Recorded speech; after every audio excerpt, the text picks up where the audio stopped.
Hey y'all, this is Freda, and I'm coming to you basically naked. This is what my face looks like with no makeup, no anything. And I'm coming to you naked. The reason why I'm starting to put my makeup on, I have to go to the bank. It's going to take a while, so it's going to be probably in a two-parter. Basically, I'm coming to you. I'm in a kind of weird mood. One of my cats seems like they're sick, and you know the funny thing about it, that's the only problem I really have, y'all. But the best part of, and I might cry, y'all, the best part about 4 years I have been going through turmoil. Not really me, but my mom.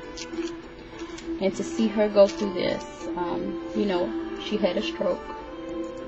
She has the beginning of Alzheimer's, which is dementia. And when I was basically young, I didn't have my mom.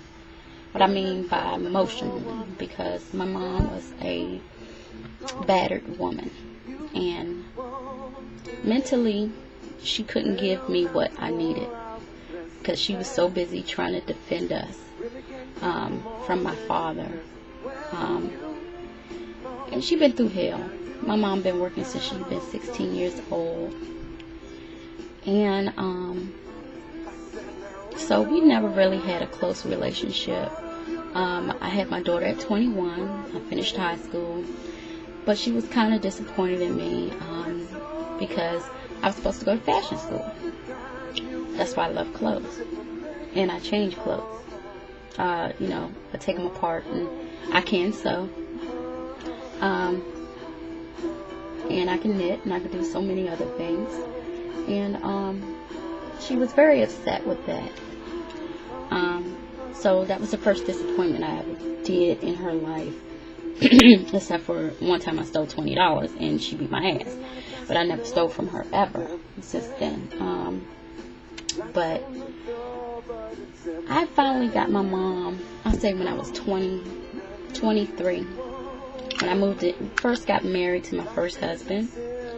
And I bought my first house. And I started to get my mom.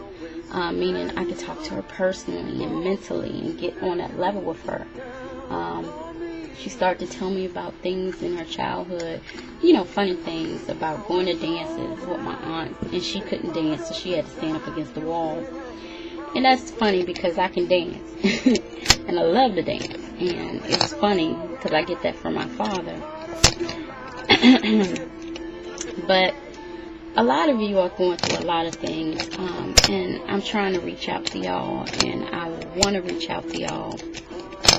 And all jokes aside, and everything, like I said, my life been going to my mom's, because one day we found her and she was very, very ill. She tried to hide it from us. She retired, and she said she retired because she had a robbery, and that's part of it. We found out that basically she had little strokes. Baby strokes in her head, and she started to forget things. And we should have known, because she started cashing in bonds and stocks and stuff and started to pay things off. But you're so busy in your life that you really don't pay attention to stuff. And for many years my mom drank alcohol. She was not a bad drunk or anything like that. And she was never really a drunk. She was a functioning alcoholic, I say. She drank beer, just to relax her or whatever, because she had a hard day. My father left after a while because of some issues, but I don't want to talk about that. And I never really had my father approval, because of some stuff that went down when I was younger. So, to get my mom back, where I can talk to her, was a wonderful thing. And within a couple of months, I lost my mom mentally. it was very hard on me. I lost her mentally, meaning she thought it was 1946 and she lived back in South Carolina. And I lost her. And God brought pieces of her back, but she's not mentally always there sometimes when I look in her eyes. And she had 2 more strokes after that. I was working full time, trying to arrange a marriage. Really didn't have too much help. My sister couldn't deal with it, I guess.